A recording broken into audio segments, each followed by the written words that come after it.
What's up everybody, Eagle Firefly here on the next burner mission video. We're doing the Team Anomic series. This is the burner Vengeance. So it took a little bit of heat on the Gamur. I'm not bothered about that, that's fine. So I've scrapped the Gamur and I've come up with this Caldari Navy Hookbill, which is actually cheaper than the Gamur. So if you're starting out, this is probably a good starting point to go with. With Scourge loaded, it's more DPS. It's actually on baseline skills and meta fittings about 10 DPS higher. Negligible, but it still gives you that edge. But there is some other interesting points with this. As you'll notice straight away, the fit is cap stable with everything running: target painters, missile computers, Microwarpdrive and everything. There is an Abyssal low down here, but it's only a Tech 2 variant, and the roll isn't that good. And there's a story full Duplex Ballistic control system down here. So let's just get the fit up in that format. Where's it gone? There we go.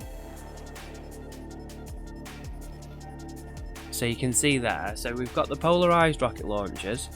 Now with the Polarized rocket launchers, they basically neutralise all of your resistances. So they basically give you no tank, and that's the bonus of having the higher DPS rocket launchers. Then we've got the 5M Microwarpdrive, we've got a micro cap battery to make it cap stable, the target painter, the 2 missile guidance computers. One has to be a meta and the other has to be a Tech 2. There is room here for CPU and power grid, so I can tinker a little bit still. Good Abyssal rolls on CPU and power grid would work. And then obviously we've got 3 rigs down here. There's not much room for having a Tech 2 version in here, but these are the optimal ones, and you get about 23 missile flight range. Now you do have an advantage. One thing I didn't mention in the last video, you have to bear in mind that you're going to be doing around 3k meters per second. Now when you factor that calculation in to your rockets, when your rockets leave the launcher, they're going to be leaving the launcher at 3k meters per second. So if we look at the I wonder if it'll let me have a look at the charge. Nope, not that one. There. So maximum velocity 4725. So if you were stationary, your missiles would leave the launcher at 0 and they would accelerate up to 4.7k meters a second. Now the added bonus of what gives you the added bonus of the range here is that they're leaving the missile launcher at 3k already, so they only have to go 1.7 to launch. So what that initially basically does is that it gives you a very slight amount of flight time. So while it says in there that you're going to be doing 21, 22, 23, you'll actually be able to do 25, 26. I can show you an example of that. I didn't in the next video, but I will show you that. Yeah, so that's with Scourge loaded. So and then obviously we've got all the other bits above. So with Scourge loaded, it will do 260 DPS. It does a little bit less with the other rockets, but it's still higher. It still do maybe 240, I think, with the other rockets then. So a couple of things. I made a little bit of an error on the last video. So the mission rewards are about 3 million. They're from the agent, and the burner NPC bounty is 5 million. Factoring in your corp taxes, my corp tax is 0, so I get the full 5 million, but some corps maybe 10%, so you might only get just over 4 million. So I was thereabouts, so I was trying to not thinking properly and factoring in the fact of corp taxes and things like that. But anyway, there we go. Another couple of points is basically you have 4 different Team Anomics and Anomic teams, sorry, and then obviously you've got the Vengeance, the Enyo, the Jaguar, and the Hawk. I hope I got that right there, I think it is. Yes, that's pretty much it. A lot of people decline these missions. If you decline them, you don't get a faction hit or standing hit, but if you run them, you get a nice standing boost as well, so it's give and take. A couple of things that people don't know with your agents. You obviously have all the skills trained to basically keep your standing level up. If you annoy your agent so much as to hit the standing below -2, so that's not your faction standing, this is your agent standing now, you'll lose access to that agent forever. So you need to keep a monitor of your standings. So I've had a couple of people message me going, I've been declining these missions and all of a sudden I've lost access to my agent. Right, well, you've got to make sure that no matter what your faction standing is, that you make sure your agent standing is -2 or above. While it says in the mission window the agent standing is 5 point whatever, it's not. So for example, let me show you this. So this is a level 4 agent. So here it says effective standing is 5.7, and that's taking into account your faction standing. If I go into here, type the agent name in, Kiko Partoa, you'll see that the faction standing is 4.89. If you look at my other agents, there's another agent down here, OD. Oops. So here's another one that was declining missions for the burner missions, and as you can see here, -8.6. Sorry, -0.86. There we go. If that standing goes below -2, even with the bonuses, the diplomacy bonuses, I'll lose access to that agent. So when you get near a 1, you need to then grind your standings back up, so then you can start declining. Okay? So I'll see you in the video. See you soon.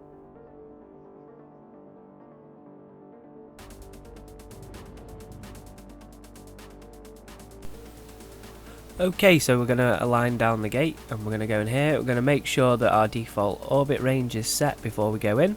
That way that we know we're not going to make any mistakes when we get in there. So we're going to activate the gate.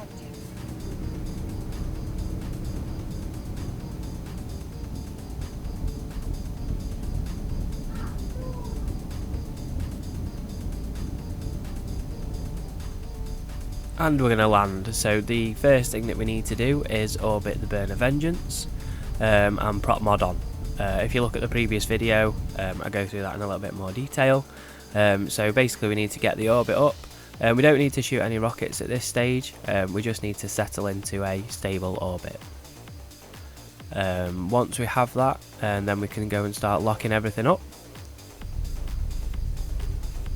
Okay, so now we want, once we've got everything locked up, we're going to pick the appropriate ammo, and then we're going to start opening fire on the Logi. We notice there with the yellow flash that it's an armor rep, so you know, if you're not sure about what missiles to use, then you can go ahead and open up the show info window,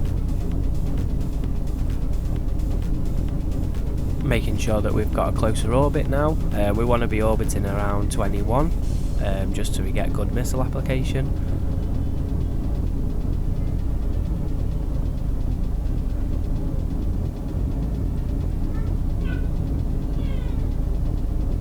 So here we go, so we show info, we know it's armor repped, so we notice that Nova's going to be the best.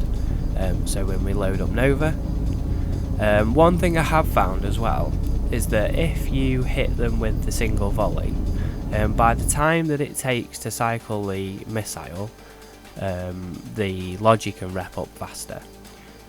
So I've found that if you ungroup your weapons, you can apply the damage faster, and then just keep trickling down on that damage.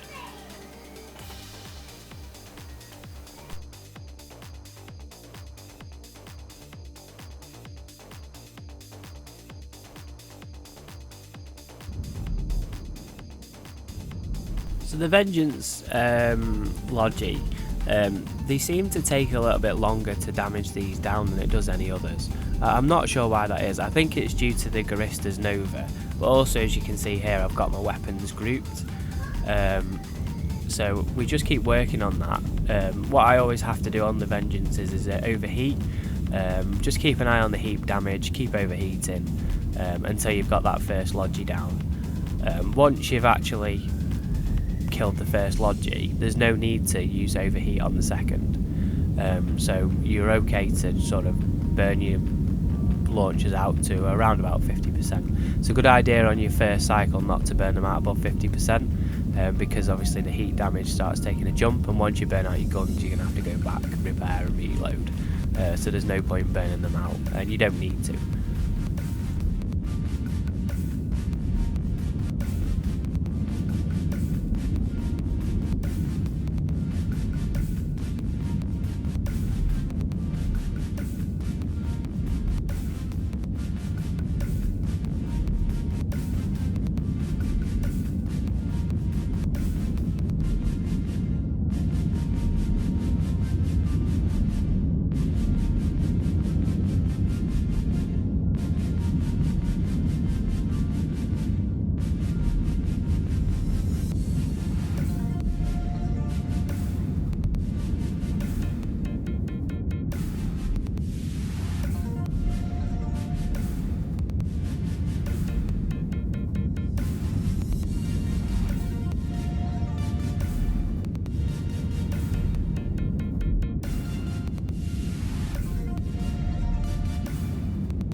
Okay, so the first one's down, then we're going to start hitting the second.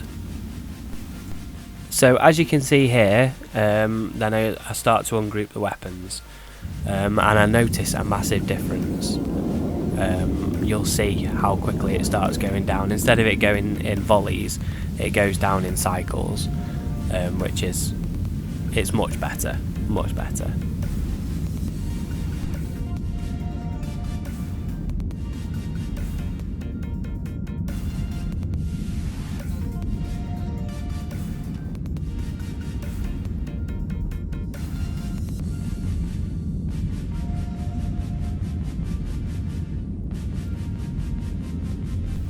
So while we're waiting for the final Logi to go down, we can then go and check in the info on what the resistances are. I picked the wrong one there. So we're going to go and select the Burn of Vengeance. Now it's down, we're going to reload Inferno. The burner has a weakness to Inferno missiles, so it's important that you're at the optimal. Once you've run a few of these, you'll know this off by heart anyway. It's good to throw them in a spreadsheet. Yeah, so then this will start going down. It was a successful sight. About 3 minutes maybe, a little less.